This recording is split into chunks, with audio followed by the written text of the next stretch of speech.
This is Song A. She's an influencer. She tells stories about her everyday life, using an over-the-top British accent.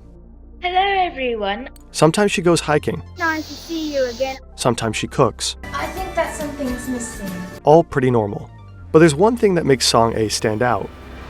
She's from North Korea. Can you guess where I am right now? Everything is under control as it used to be, and everyone is just fine. This all seems a bit odd.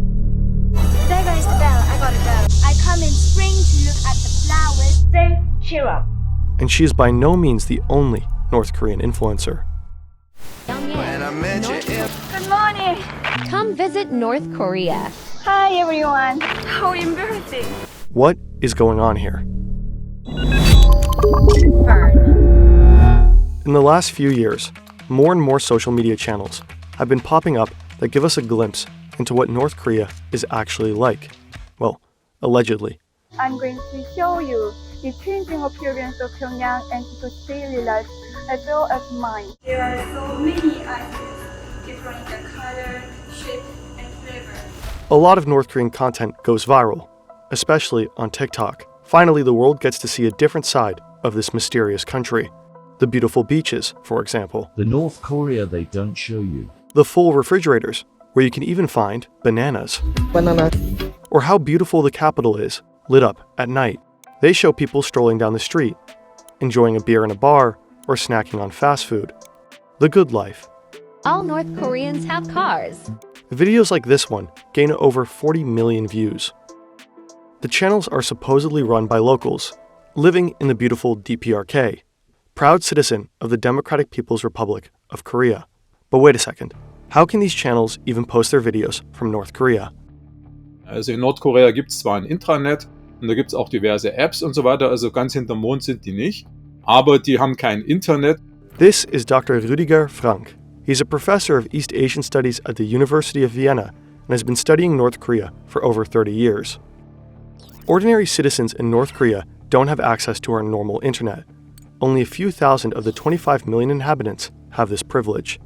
Also letztlich so gut wie gar niemand. And even those have only limited access. So it's very unlikely that an ordinary citizen in North Korea would record these videos and post them online on TikTok. It makes you wonder, who is actually running these accounts? Anyone duped by these videos could probably spend some time improving their critical thinking skills. Luckily, there's an app that helps you do just that. Brilliant is an interactive learning platform where you can learn by problem solving, not rote memorization. Brilliant has a fantastic course on scientific thinking, where you can learn key scientific principles and theories.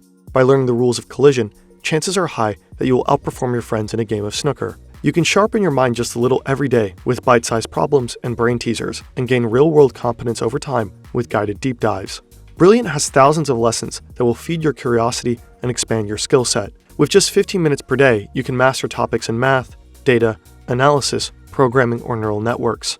To experience everything Brilliant has to offer for free for 30 days, scan this QR code or go to brilliant.org/fern or just click on the link below.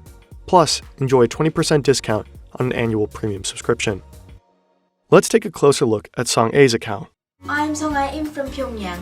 I'm 11 years old and 5th year in the primary school. Her channel was founded in January 2022. With her videos, she wants to showcase what life is like in North Korea to her more than 30,000 curious foreign viewers. Pyongyang, where I live, is a very beautiful and magnificent city. Have you ever been to Pyongyang? Well, if you come here, you'll be totally surprised because literally wherever you go, there are amusement parks. Her content should probably have a certain feel-good quality, like this trip to a water park with her friend. In this episode, Song A takes us with her on her first day at a new school. Later, she takes us along on a trip to a children's hospital, but she's not there because she needs medical assistance. However, my heart was pumping with the desire of going to the only children's hospital. Oh, how I wish I could stay here and play all day. Song A's videos don't feel authentic. It's like she's reciting lines by heart. As you can see, this is my school, Yehezkel Junior Middle School. Already I can feel that I have the time here for 3 years. Second, I have studied well and got a certificate. Her movements seem studied. I wish with all my little heart that you all, like us, would overcome these harsh difficulties. She doesn't even seem like a normal 11-year-old. The fact that she speaks fluent British English is allegedly thanks to her mother. She taught it to Sang-ae from a very young age. But Sang-ae leaves out a few important details. She is not just any kid growing up in North Korea. She's the daughter of a North Korean diplomat. She spent part of her childhood in England. She's the granddaughter of the Vice Foreign Minister and great-granddaughter of the former Supreme Military Commander of North Korea. Her family belongs to the elite and is close to the ruling Kim family. A media company run by the North Korean state has allegedly been publishing content on social media platforms since 2017. According to research by the portal NK News, Sang-ae is part of these propaganda productions, and her channel is just one of many. There's the YouTube channel Echo of Truth with Un-ae, which has since been deleted. Hello, my dear friends. I wish this beautiful April day could cheer you up a little bit. Or Olivia Natasha, Yumi Space DPRK Daily, also deleted. And now, you might be wondering the owners of these splendid new flats are. Believe me or not, houses here are given to ordinary working people free of charge. However, it's hard to say whether all of these accounts about North Korea are all state-sponsored propaganda. Zoe Discovers, for example, works for a British tourism company in China, Koryo Tours, and Young Wai Shin, that offers trips to North Korea. In over 200 videos on her YouTube channel and on TikTok, she shows us the beautiful sides of the country. She visits North Korean festivals, goes skiing, or shows us how North Korean families live. Are you happy to be going back to Pyongyang? Yeah. Yeah. I think so. According to her own statements, she does not receive anything in return for her content. It is not a propaganda account and not sponsored by the North Korean government. We were unable to verify this, however. Gerade wenn die länger bestehen und wenn die professionell gemacht sind, kann man schon davon ausgehen, dass das mit Billigung des Staates passiert und das würde also für uns definitiv unter Propaganda fallen. So her content might be actively tolerated because it paints a favorable picture, even if she might produce it independently. North Korea loves propaganda, on state television, on giant screens projected onto hotel walls, or as action movies. Kim Jong-un was not democratically elected. His rule is based solely on ideology. Somehow, he has to legitimize that power. Die Legitimation in solchen Systemen wie eben Nordkorea läuft in ganz wesentlichen Teilen über die Propaganda.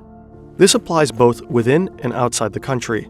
Everything found on social media is propaganda meant for the outside world. Of course, because North Koreans don't have the internet. That content is primarily intended to prove how well the country is doing. Life in North Korea is supposedly not as miserable as the Western media make it out to be. North Korea. Quite the opposite. Just take a look. North Korea has great schools, hospitals, better fast food than McDonald's, and even banana. Just to be clear, the truth is that there is virtually no prosperity in North Korea. 60% of all North Koreans live in absolute poverty. It is one of the poorest countries in the world. These videos are aimed at people in the West, but according to Professor Frank, also at Japanese, Chinese, and above all, South Koreans. And depending on the target group, the aim of the propaganda on social media might differ. With regard to South Korea, there is a very specific, long-term goal: a united Korea in line with North Korean ideals. To do this, the North presents itself as strong and proud vis-a-vis the hostile South. The regime generally accuses the South of being the exact opposite, a richer but weaker country due to American influence. Not real Koreans, so to speak. North Korea, on the other hand, is the place to be for real Koreans in that logic. Of course, South Korea doesn't like this at all. There is a serious concern that citizens will fall for this narrative and become receptive to the North Korean ideology. The country takes the propaganda on social media very seriously and blocks it for its own population. Das heißt, wenn man in Südkorea irgendwo was Nordkoreanisches sehen will, geht das nicht. Da kommt sofort irgendwo eine ominöse Nachricht da auf den Screen und wenn man das zu oft versucht, kriegt man auch direkt mal eine Nachfrage vom südkoreanischen Geheimdienst, was machst du da eigentlich? Sang-ae's YouTube channel has been blocked in South Korea. YouTube has also deleted the channel for violating the company's guidelines. North Korea will probably try again. The propaganda often comes across as rather clumsy and flat, but social media is great for reaching a lot of people despite low production expenses. The homemade aesthetic of the videos blends in particularly well on TikTok. It is not surprising that videos about North Korea have captured so much attention. The country is completely isolated from the rest of the world. You rarely find out what everyday life is like for real citizens. When a video like this appears in the feed, a lot of people are captivated. It's unfortunate that this very desire to simply learn more about this strange place and its people is so strategically exploited and perverted, which is something that YouTubers luckily never do.